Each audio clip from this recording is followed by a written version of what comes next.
scared. Vegetables. Vegetables.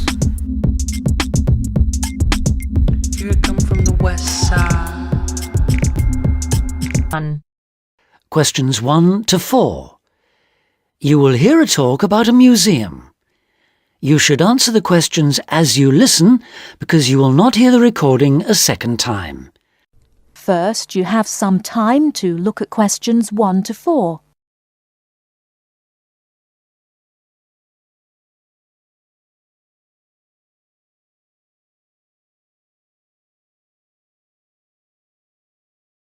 Listen carefully and answer questions 1 to 4.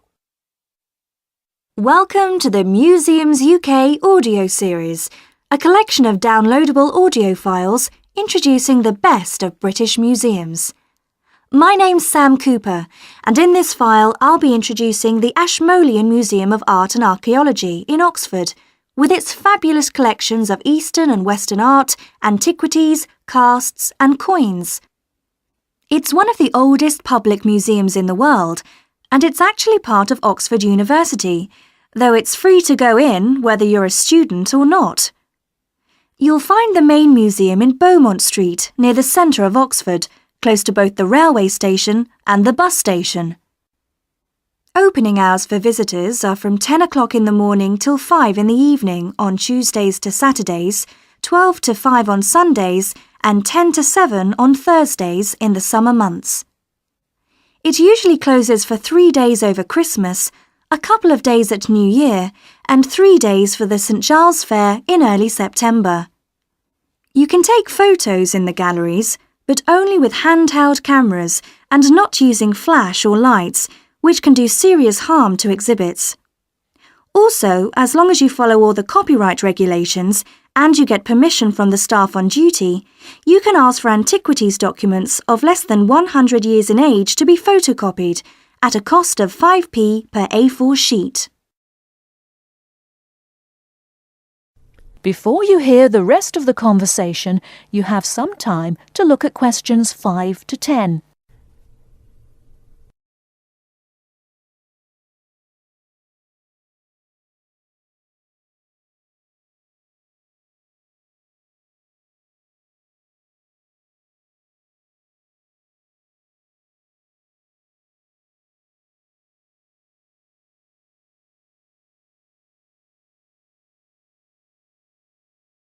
Now listen and answer questions 5 to 10. Perhaps not surprisingly, given its links with the university, the Ashmolean has an education service for schools and the general public. Activities include guided group visits, which for adults last 60 minutes and cost £4 each.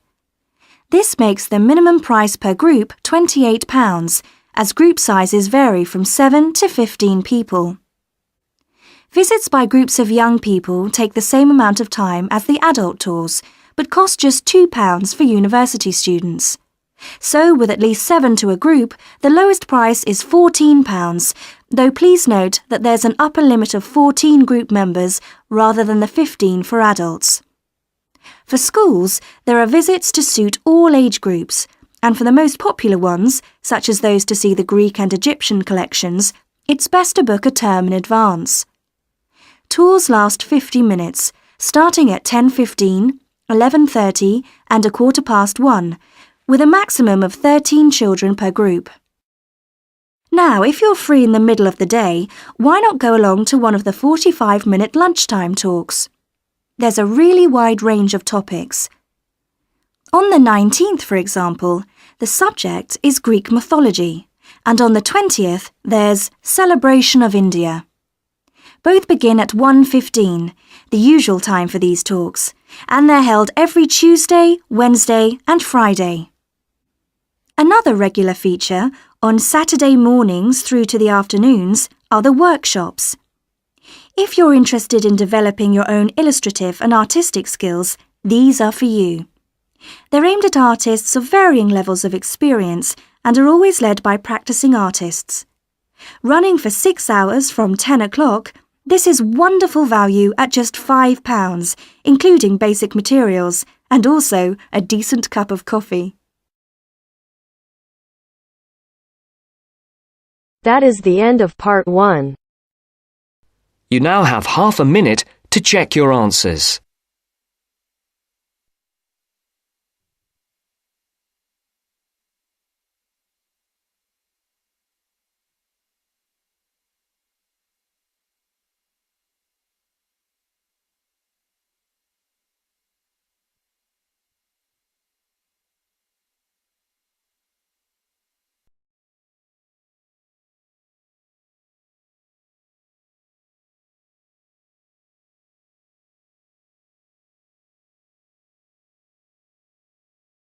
Now turns to part 2.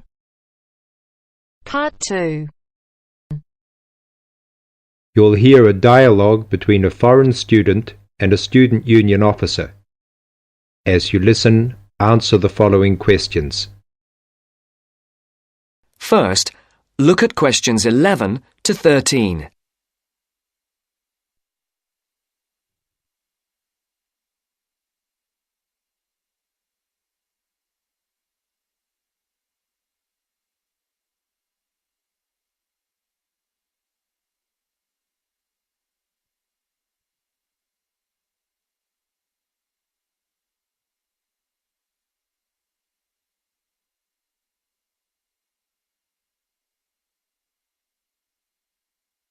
As you listen to the first part of the interview, answer questions 11 to 13.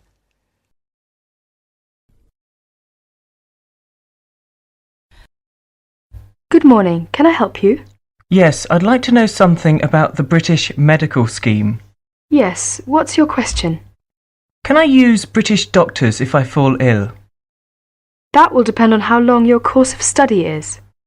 If it is 6 months or more, then you are entitled to treatment from the British medical scheme, called the National Health Service, NHS, as if you were a British citizen.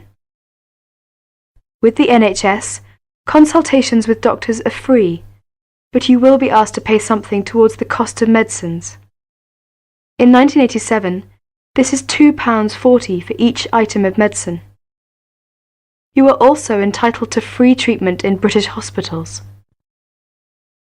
Always make sure the doctor knows you want treatment from the NHS, as doctors also take private patients, who pay the full cost of all their treatment. How do I make sure I can be treated by the NHS? If you are eligible for treatment, that is, you are registered on a course of 6 months or longer, then the first thing you should do is to register with a doctor. You should register with any doctor close to where you live. Local post offices have lists. Now look at questions 14 to 20.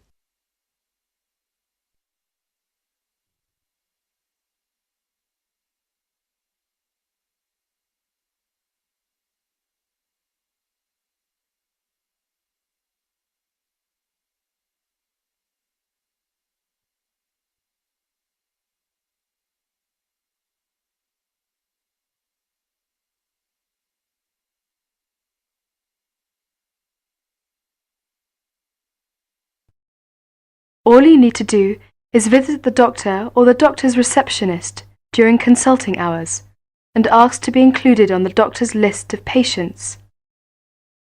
If the doctor decides to accept you, you will then be sent a medical card by post, which will carry your National Health Service number. Take great care not to lose this. If the doctor cannot accept you, try elsewhere or contact the local family practitioner committee. You can get the address from the post office or any doctor. Find out your doctor's consulting hours from the doctor or the receptionist and ask whether or not you need to make an appointment before seeing the doctor. Remember to be on time for any appointment you make. You can see him or her during those hours unless you are seriously ill. If you are seriously ill, the doctor can be called out to see you. Once you have registered, you should tell your warden, landlord, landlady or a friend the name, address and telephone number of your doctor, so that if you are suddenly taken ill, the doctor can be called out to see you. I see. Could you tell me something about British hospitals? Yes, hospitals provide specialist treatments, or treatment for which any kind of extended stay is required. Your doctor will recommend you to go if it is necessary. Casualty or emergency treatment following accidents is free for everyone. As not all hospitals provide such services, you should find out which local hospitals do, in case you ever need treatment. How about dental care in Britain? You can find lists of dentists who give National Health Service treatment at local main post offices. You do not register with a dentist, but you should ask whether they are willing to give you NHS treatment, as dentists are free to accept or refuse patients, and to provide private treatment only. If you are accepted, you should give the dentist the NHS number which is on your medical card. There is a charge for all dental treatment. For basic treatment, this could be up to £17. More extensive dental treatment will cost more if you are not registered with a doctor. You will have to pay the full cost of dental treatment as a private patient. You will have to make an appointment to see your dentist and should give notice if you are unable to attend an appointment, or you will be charged for loss of time. You should try to have your teeth checked at least once per year by the dentist. From the NHS, you are entitled to a free 6-monthly checkup. Thank you very much. This helps me a lot.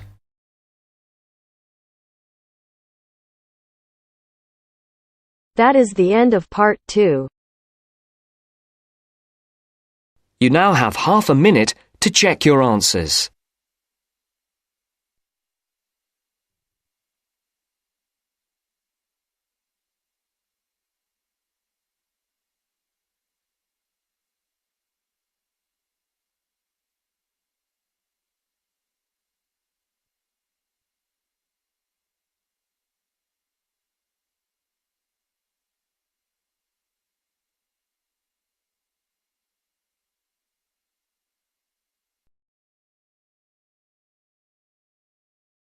Now turns to part 3.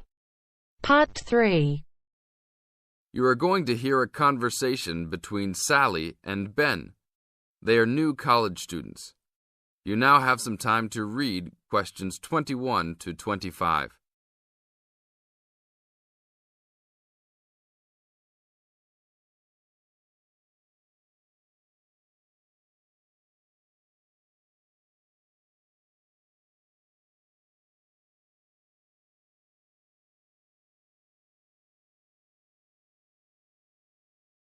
Now, listen to the first part of the conversation and answer questions 21 to 25. Hi, Ben. Sally. How are you? Fine. I wondered if I'd run into you. When did you get here? I only arrived last night, just in time. I prefer to travel on Sundays to miss the working rush. I suppose you arrived in plenty of time. Oh, I've been here for 4 days now, so it must have been Thursday that I arrived. I like to have a good chance to look around and settle in. I should have come earlier too. I'm hoping to get a part-time job. Well, you've no time today, I suppose. Do you still plan to be an architect? Yes, it's what I've always wanted to do. And you were planning to do economics, weren't you? Yes, I was, but now I've decided on psychology instead. How many textbooks do you have to get? I've been given this long list, and I'm sure they'll cost a fortune. See? That looks a lot. It's longer than my list. Well, it's 14 all told. So I might use library copies instead of buying some of them. What about you? I'll probably buy the whole lot of mine because I only have 5 on my list, although I'm sure there are many more I'll have to read. Luckily, we don't have to read them all straight away. Have you got your class timetable yet? It came with the book list. When do your lectures start? Tuesday. That's tomorrow. How about yours? Oh, I've got an extra day, the day after yours start. Now you have some time to read questions 26 to 30.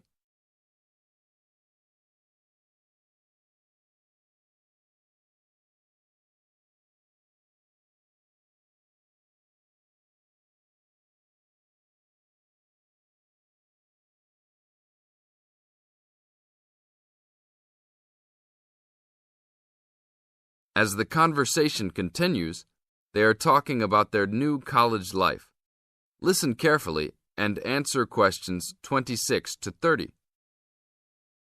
It's nothing like school, is it? Not so far, and the lectures will certainly be different. Do you have any special approach for keeping up with lectures and the amount we have to read? Well, I usually try to read every word in a book, in case I miss something important. So I suppose I'll try to write down every word of the lecture if I can. Oh, I couldn't do that. I'd get cramp in my fingers, and I wouldn't really hear what was being said. I usually skim a book when I read, and underline key parts, so I guess I'll try to make notes on the main points of the lecture.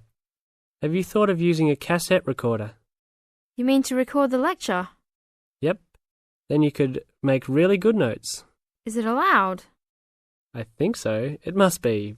Plenty of people seem to do it. It has to be better than trying to write every word as you listen. Anyway, what's your first lecture about? Oh, it's on the Industrial Revolution. The Industrial Revolution? Sounds boring to me. Not really. It made a big difference to everything, including architecture eventually. So what's your first lecture about? It's about what separates humans from other animals. Okay. Look, I was on my way to the library to check out some of these books on my list. I have a tutorial paper to give in a couple of weeks.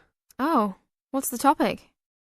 Well, I think our lecturer must have trouble thinking up topics. The topic is, why study architecture? I don't know. It could give you a chance to set out what you want to do. I guess so. Have you been given any tutorials to do yet? Yes. Mine is called Needs for Sleep. Sounds almost as interesting as mine. That is the end of part 3. You now have half a minute to check your answers.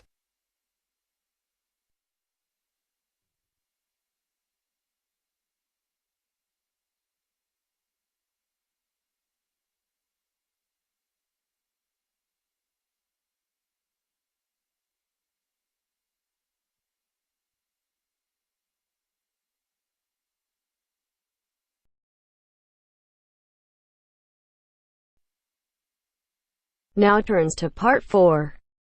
Part 4. You are going to hear a talk about some British customs. Listen to the talk and complete the notes below. First, you have some time to look at questions 31 to 40.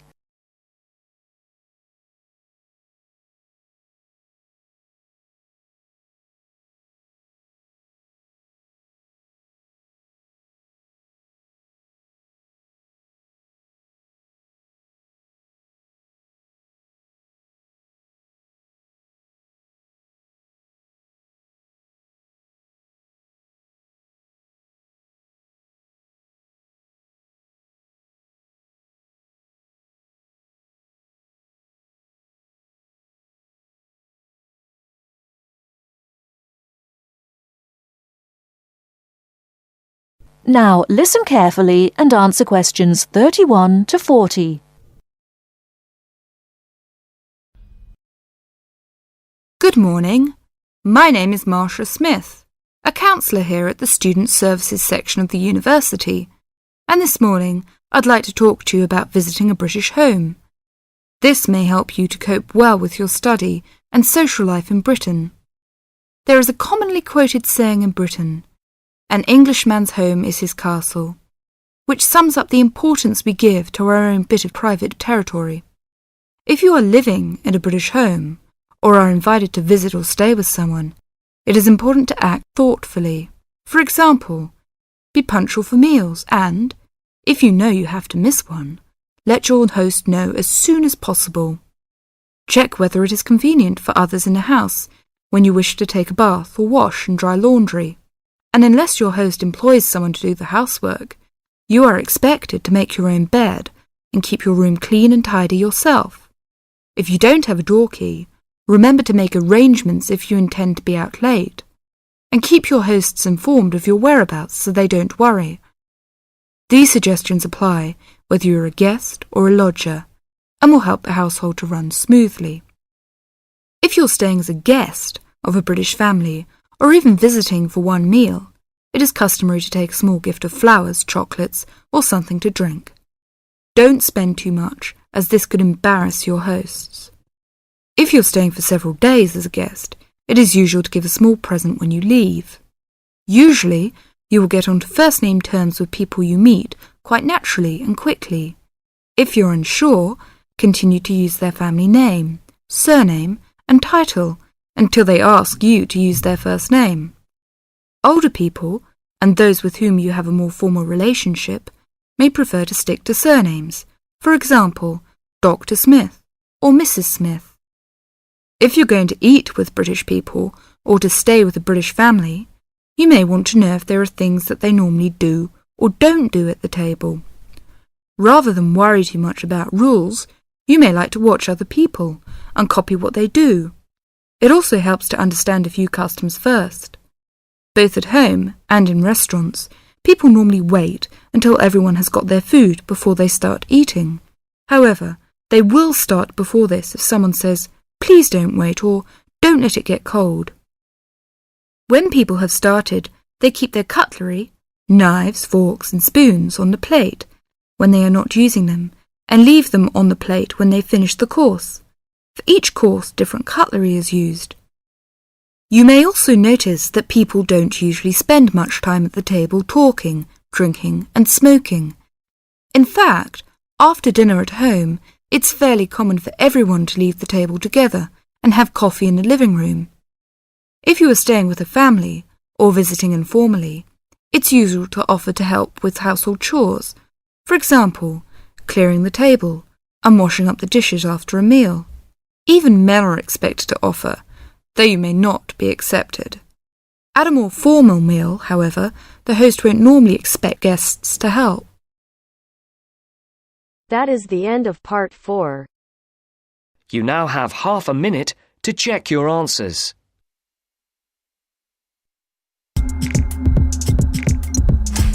The left side, the right brain.